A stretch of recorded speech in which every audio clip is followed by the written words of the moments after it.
So, this is Kal Kat, the Kal Katster, yet again, moments later. The miracle of filmmaking, covering, oh yes, the, the Joker movie. The Joker.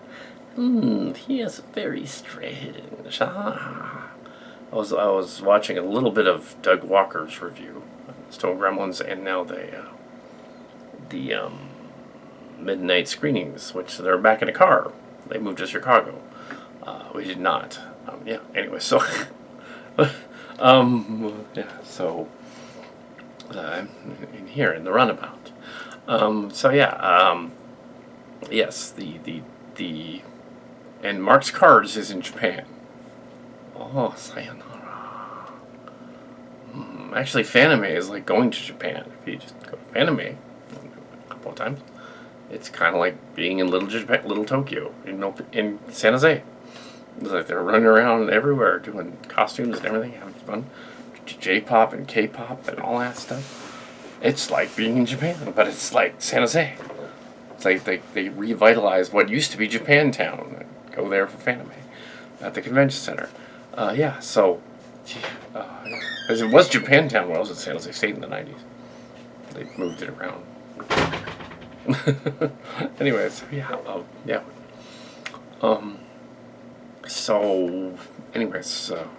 Joker. The Joker. This is an unusual movie. People are comparing it to Raging Bull, Taxi Driver, and most notably, The King of Comedy. Scorsese movies, all of them. These are movies that you should watch as a film buff. Taxi Driver, especially. These are. I don't really recommend King of Comedy, though. I know a lot of people do. I know that a lot of them say, "Oh, it's a brilliant movie satire of comedy because the guy is not a good comedian, so it's funny that he's like, it's a satire thing." I didn't really like it. I King of Comedy. That's my opinion. I mean, other people loved it, so. Raging Bull's a classic. So, let me see that. That's actually very dark, too. This is a spin-off of the DC Universe. This is meant to be the dark DC Universe or something. Even though it kind of was under Snyder. It was already dark, so I don't know how it could get darker. Except to show, like, a mentally ill Joker guy. I don't want to give away the whole plot points of the movie or anything, because it literally just came out. There was nobody acting weird, nobody was a clown, nothing like that. It wasn't nearly that exciting. Actually, it was more exciting. Chapter 2. But yes, the Joker movie is about the Joker, and a version of the Joker. I would call him a version of the Joker. The film takes place in 1981, and it's funny about period pieces, especially those that take place in the 80s. You try to look back and see, like, did they mess up? Did they get anything wrong? I'd like for something wrong, like a phone or a car or whatever. I can safely say that with this movie, they got it pretty much all right. They really didn't mess it up. They even had file folders with the little brads in them. They had the telephone was a touch-tone phone from what it would have been just introduced, the phone that they had at one point. They still had payphones with the touch-tone thing. They would have even had some old rotary ones lying around because it was just 81. It was fine. The cars were fine. The sets were fine. Yeah. So actually, yes, for a nod to Scorsese movies, which it is. Yes, they did a very good job imitating the look and feel of late 70s, early 80s New York as Gotham. Or as they said on Stone Gremlins, Chicago would also pass for Gotham, which it did in the Dark Knight movies. I would say that, yes, I have been to Chicago, and I can, twice, I can simply say that, yes, it totally would, it could be Gotham too, yeah. Creepy big city, yeah. It totally could work, especially near the loop and the H bars of the tramway. They're decidedly creepy near Lakeview and stuff. The boroughs and stuff. The slums. Yeah, you don't want to go over there at night. Yeah. But yeah, they have a Hollywood version of New York is also fun too. But interestingly enough, they filmed a lot of this movie in New York, so they actually didn't use the New York set, or they could have. They used it for some stuff. But yeah, they actually went there, which gave it a realistic feel because they're actually there. It made it look visually like the city. It may have thrown it off a little bit, and that it would have looked grubby. It wouldn't have looked as grubby back then. Maybe that could be it. Anyway, but I have not been to the Big Apple. Well, I have relatives that have been to the Big Apple, but I have not. But I haven't been to Chicago. Anyway, so let's see. I've been to the suburbs of Chicago mainly, but I went to the city twice. Anyway, Arlington Heights is not in. It's next to it. It's like a suburb. But no, I've been to that a bunch of times. But anyway, so this movie is supposed to take place in New York, Gotham. And, it's not contemporary with the '80s Batman movie. It really wouldn't be because Michael Keaton would only be like only 20 in that movie. I don't think he was that young. I don't think he's supposed to be. I think he's supposed to be like 30 in that movie. So it doesn't match up. But yeah. Matches up kind of with the Gotham TV show a little bit. The Arkham Institution and stuff. But yeah, and Shadow of the Bat and The Killing Joke. It lines up with that. It's, I would say, although some of them are saying it lines up with The Killing Joke, I would say Long Dark Halloween's in there too. A little bit. More so with the Joker's psyche stuff. Yeah, the Joker's supposed to be crazy, you see. Yes, it's an exploration of an origin story of the Joker. So it's like someone's version of how that came about. He's mentally ill in the movie, and he lives in it with his mother, and he has delusions, and he has the laughing sickness. So he's like laughing. That was one part of the beginning of the movie that was a little weird. It was like he rehearsed it or something. Joaquin Phoenix does an Oscar-worthy job through the whole movie. So this one part in the beginning throws it off. He should get the Oscar. So far, this movie should get the Oscar for Best Drama. Weirdly enough, it is an action movie, but it is, well, mainly it's a drama. It's not an action movie. It's a drama. It's a thriller. It's a suspense, psychological thriller. That's what it is. Scorsese-esque psychological thriller. It's a drama. Best Picture nominee. Which is, that would work. It covers all the bases. Oscars like mental illness. Oscars like dramatic characters that have a tortured life. I love that. Yeah. There's Joaquin Phoenix. Did I say River Phoenix? I meant Joaquin Phoenix. River's been dead for years. Joaquin Phoenix, his little brother, who's now my age. He's in this, and he's yeah. So from Walk the Line, yeah. They must have done some method acting stuff on him too, and they made him look skinny and everything. I hope he didn't actually hurt himself losing all that weight. If it was all like CG or something, but yeah, so he wants to be a comedian in the movie. And yeah, I was pointing out that the character has laughing disease, and the laugh in the beginning was a little off. Like it was a rehearsal take. Later on he figures it out, and he's kind of like spontaneously laughing on the bus in one scene, which is in the trailer. That worked, but the first couple times he did it, it kind of sounded fake. Because he's like, like he's trying it out. It's not like a spontaneous. I guess he didn't want to snicker like evilly or something. That would have been cheesy. So he was trying out his laugh to not be snickery. There's a character who is similar to the Rupert Priskin character in played by De Niro, which is funny in the movie as a sort of David Letterman, Johnny Carson sort of host. And he likes watching this program with his mother.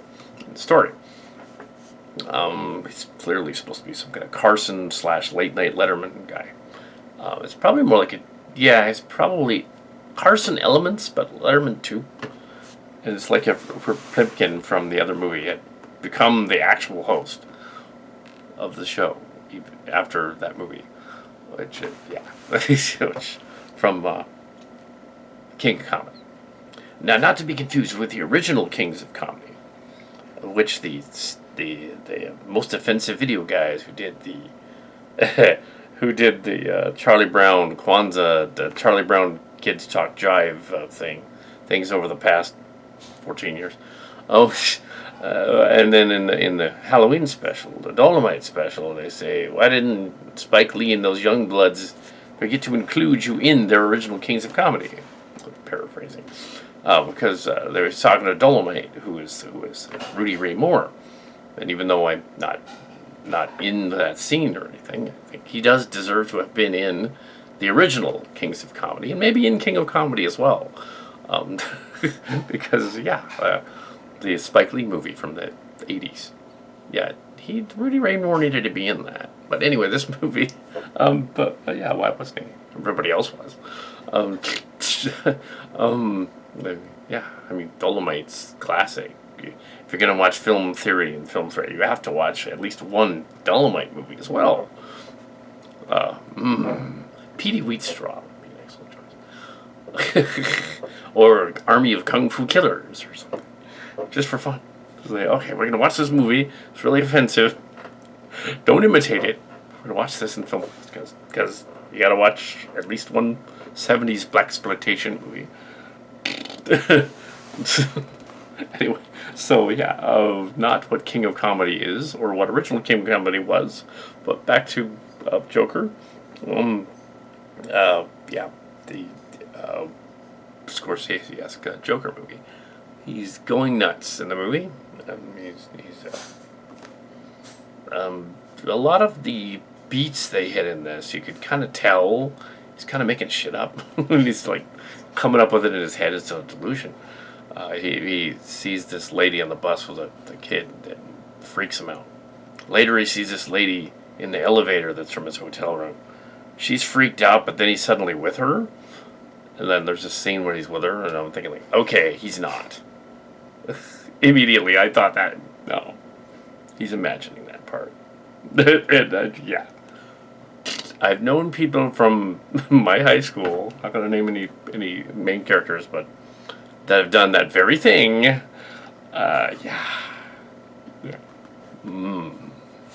And my high school that have like made up an elaborate story, like they were actually there, and believed their elaborate story that they weren't actually there. So I was totally like, okay, he's hallucinating. He's tripping out. He's like, I've seen this girl. She likes me. She took me up to her apartment. We made out. It's like, no, you didn't. No, you didn't. So I knew that right away. But yeah, that was pretty obvious. But so later on, just a minor spoiler alert. Yeah, that's not really a spoiler alert because I kind of saw that coming. I'm not going to give away the ending or if they tie it into Batman, or what happens. But a lot of the scenes that they do are really cool involving that. There's a scene where he meets young Bruce Wayne and Alfred at the gate. That kind of creepy scene. He also meets he's very creepy. He's a character. He's extremely creepy. Like the music and the ambience. He also there's a tie-in to the theaters. I won't give away anything more about that. But it's and I'd also written one of my splatter comedy stories years ago and talked about it online, and I'm sure they must have seen what I talked about. The ending of this movie with what happens to what happens to a main character is right out of that story that I discussed online. I'm sure they didn't steal my idea. I'm sure they thought of an idea that was similar, and they're like, oh, wouldn't it be cool if this one bad guy, this like Skype Beather Spike kind of guy, highfalutin guy, sort of gets what's coming to him, but in a dark sort of way. So there's some characters that end up in a dark way, let's say. Not giving away, not saying who these are, and I understand that the Joker himself didn't actually have a noted past. Some of the Millar, two different guys, Millar and Miller. Added stuff to the Joker mythos. He isn't really Arthur Fleck in the story. He's not really Jack Napier's from the '80s one and the '90s cartoon. Yeah, the awesome Batman the Animated Series. The Joker from the animated series, in which they introduced Harley Quinn and the Joker, played by Mark Hamill. Yeah, they didn't play Joker like that. They didn't have him hamming it up. Although apparently Mark Hamill didn't mind. He played it more like a subdued sort of brooding Joker, sort of halfway between the Heath Ledger one and the Mark Hamill one, I would say. But yeah, so yeah, he must have driven himself nuts to me. He'd also done some performance art. Phoenix said a couple of years ago he did performance art pretending he'd gone off the rails, and he wrote his beard and got all like it was a publicity stunt. So he spent an entire year like being all slovenly and like filming it, and then he made a movie about it. Said like, this is actually a movie that I'm doing, where I'm slovenly and stuff. It was actually an act. So he really gets into a part, playing a part. So yeah, that probably should have got an Oscar too. Yeah, and Walk the Line is hilarious. If you ever just want to see a parody of a film that totally spoofs the other Walk the Line. Yeah, the Dewey Cox story is a parody of Walk the Line. It's hilarious. It's just a form parody of the Johnny Cash movie. It's great. Damn, what, they come out like 15 years ago? It was funny. That was a good one. But yeah, so yeah, Joaquin Phoenix does a good job as the Joker, as a mentally nuts, deranged Joker. Yeah, you see him go through levels of deranged insanity, and you're not sure whether he actually like is seeing what he's doing or actually just making it up, or is he really friends with the midget? Is there a midget? Or is he? Yes, there's. Is he? Does he really have a gun? Was he really given a gun, or was he making that up? Or is there a character that's doing this or that? Or they're making it up or not? Or did he really cack people in the subway in the one scene? Yeah, apparently that starts a riot, so it's like a reflection of an '80s era vigilante scare that happened, late '70s, early '80s. That is referenced by the song most people in New York. It also sort of backhandedly references the Wall Street the Wall Street protests of 10 years ago or so, which were referenced in Batman: The Dark Knight Rises. They weren't the same, but they were kind of referenced there. This movie's not connected to Dark Knight, I don't think. I think it's its own thing, its own universe, own sideways universe. But yeah, a sort of a darker toned version of. Yeah, so I don't want to give away too much of it. I mean, and you'll see it, and you won't want to see it then. I'm not going to recommend it to people that don't want to see that, though. So, it is rated R. Don't take little kids to see it. It's rated R. Don't do that. They're not going to like it. They're really not going to like it. If you don't like movies about psychologically damaged people walking around slow-mo with loud bombast and dark hallways and things, and horrors, thrillers, that kind of thing, you probably shouldn't go to see a movie like this. Probably shouldn't see Taxi Driver either. That was really dark. But yeah, originally. But yeah, yeah. So yeah, be warned. It's sort of like when people went to see that Labyrinth movie that was called The Labyrinth. It wasn't Labyrinth. It was The Labyrinth. And their parents were thinking it was just another remake of Labyrinth, which it wasn't. It was a dark, brooding, evil, trippy sort of movie, like exploration of the mind as well. Yeah, it was a drama with fantastical characters in it. It was not the fun one from the '80s. Yeah, no, or Children of Men either was not supposed to be fun. That was a dark, brooding movie about message about childbirth and stuff. Yeah, they weren't physically children of men. That wasn't what that movie was about. A Boy and His Dog is another example. That was a movie that was based on a book, A Man and His Dog. about a post-apocalyptic, post-war planet where they were scrounging around being essentially cannibal rapists. Probably don't want to see that one either. But yeah, De Niro's character is amusing in this. You're not really sure whether half the time the guy's just making it up or dreaming it up or something. Yeah, or if he's just completely batshit. And how does he get the? He gets the mother's records, kind of giving away stuff from the asylum. Yeah, I don't know how he got out of there, but maybe he didn't. I don't know, but they didn't say he didn't. So yeah, I don't know. There's a lot of weird plot contrivances. I can see why some critics were saying it was 70% of Rotten Tomatoes. However, I think the movie on its own as a sort of a nod to Scorsese is actually way better than what they're saying. I think it's a 4 stars, psychological weird thriller. Thriller in the sense of the mind. I don't want to give away too much more because then that'll give away plot contrivances. Another thing that annoyed me though about the movie, same thing with the Great Gatsby movie years ago, is that like the music was a little off in that movie because they just used random rap music. They didn't do rap music in this one. What was annoying in this one is because modern horror and thriller movies have to put horror cues in there to tell modern millennial audiences when things are spooky. They didn't need to do that. It was spooky enough without that. We didn't need the mood music everywhere. Every time he was going to do something off color or spooky or he was going to have a delusion. That was part of the problem with why I figured out some of that stuff early on. The music was literally telling you, okay, here's this weird dissonant ding, ding, ding. Well, he's like walking down the road. It's like, okay, he's fantasizing right there.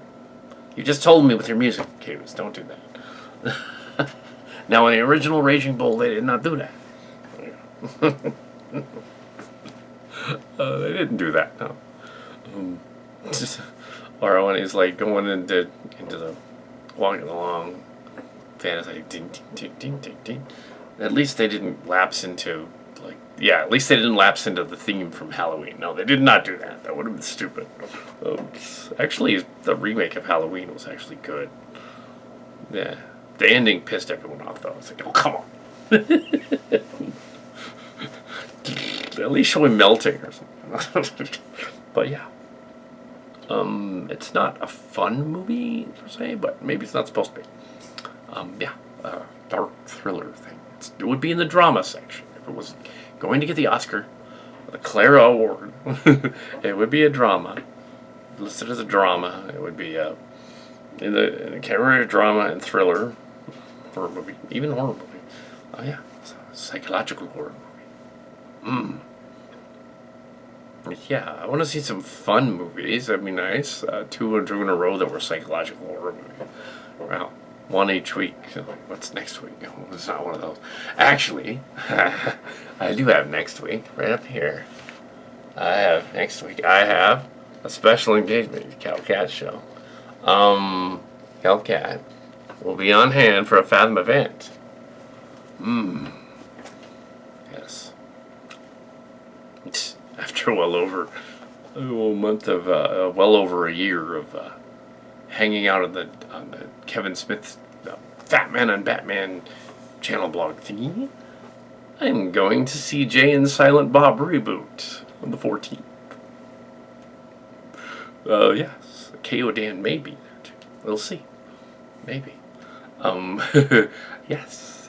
There's a Fathom event of their new movie, in which they essentially have included the joke that they're too old to be Jay and Silent Bob, which is that's cat and cards. So I don't think that they necessarily saw our comments. I think they just said, well, that would be the case because like almost 50. How are we gonna play these like 20-something stoner guys? Yeah, but yeah. Jay and Silent Bob. Yeah. The same theater, the Great Mall. So, Kal Kat, the reboot. What is that? It's the 14th? Yeah.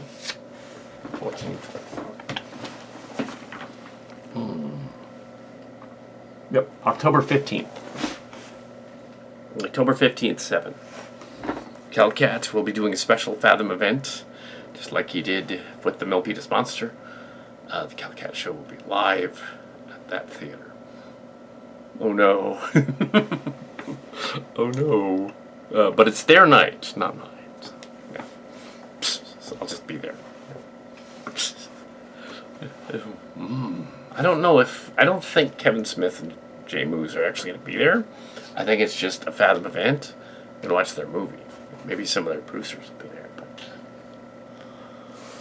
next time we swing around to Hollywood, an all-night thing, we'll go to the Scum and Villainy Cantina and see them.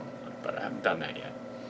Well, yeah. So, but the other cantina, the Disneyland one, that's going to be in 7 months. And, we'll be at the Star Wars Galaxy's Edge.